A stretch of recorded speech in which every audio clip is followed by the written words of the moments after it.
All right, going to try another one of these estimating acceleration problems here for the project.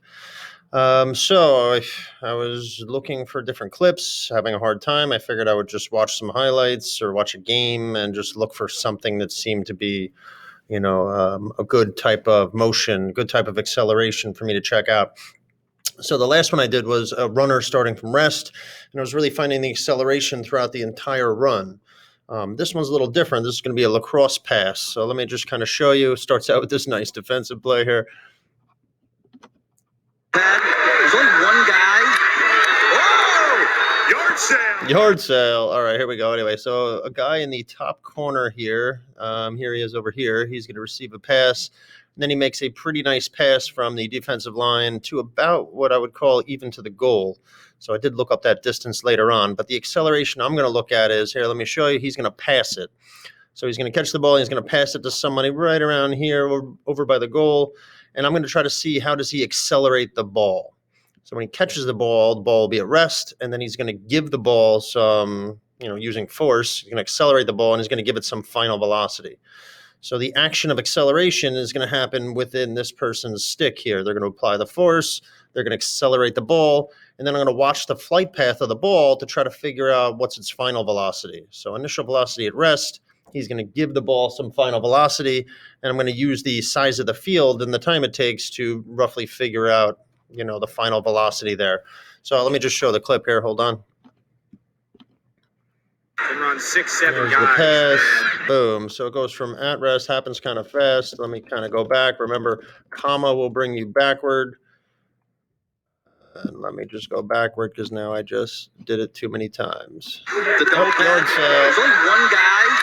Oh, yard sale. All right. So really what I'm trying to do is, from the action of accelerating the ball. So the VI is at rest, and the VF we're going to try to figure out from the flight path of the ball. But the acceleration is happening very quickly as the athlete is accelerating the ball. That's what I'm looking at. That's what I'm going to try to estimate. So really, I'm just going to use that basic formula. Acceleration is final minus initial divided by time. So I've already got the zero. The ball is at rest in the stick, and then it gets accelerated to some velocity. So I'm going to try to estimate that velocity with the flight of the ball, the flight of the ball, and then I can do frames to try to figure out how long is the athlete doing this acceleration. So what I'm talking about here is, I got a VI of 0, so really minus, so I know this is 0, and I'm going to figure out time and final velocity from the video. So let's play the video here. Okay, now if I hit period, it goes forward slowly. There it goes. All right, he's receiving the ball right about now. I see it going towards his stick. Okay, he now has the ball. I'm going to go slowly to try to figure out how long this acceleration takes place for. Okay, period. Okay, getting ready to accelerate the ball and pass it, bringing the stick back. And it looks like right about there, he's ready to accelerate the ball. So if I can figure out how many frames it takes, and if you saw my last video there, each frame is 0.03 seconds.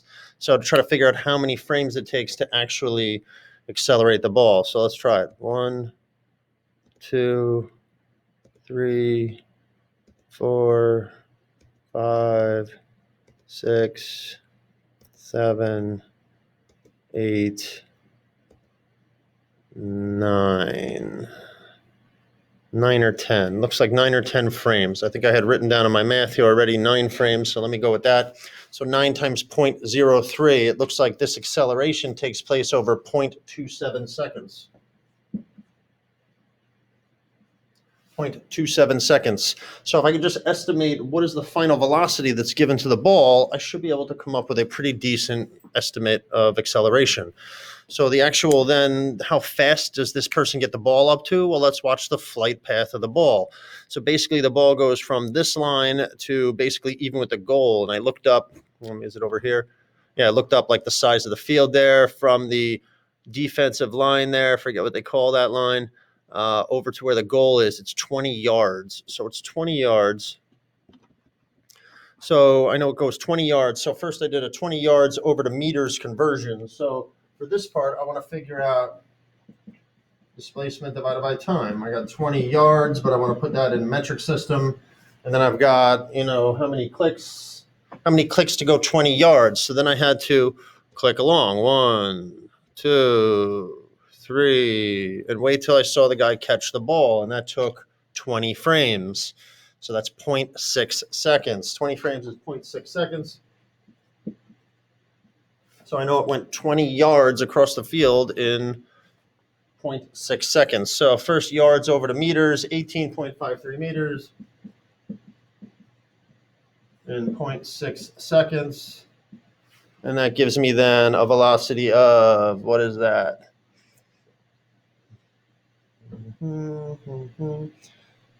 So the 18.53 yards in 0.6 seconds, 30.8 meters per second. So now I know this is 30.8. Final velocity. 0 is the initial velocity, and the stick motion took however many frames it was. What was that, 9 frames or 0.27 seconds? I could finally calculate my acceleration, and I get an estimated acceleration of 114.1 meters per second squared. Estimated acceleration. You can also do these with not just the VI and the VF, but if you can estimate the total distance that the acceleration is happening over, maybe time that. You can use one of our other versions of the kinematics equations there for acceleration. Anyway, I hope that helps. Acceleration of a lacrosse ball. Later.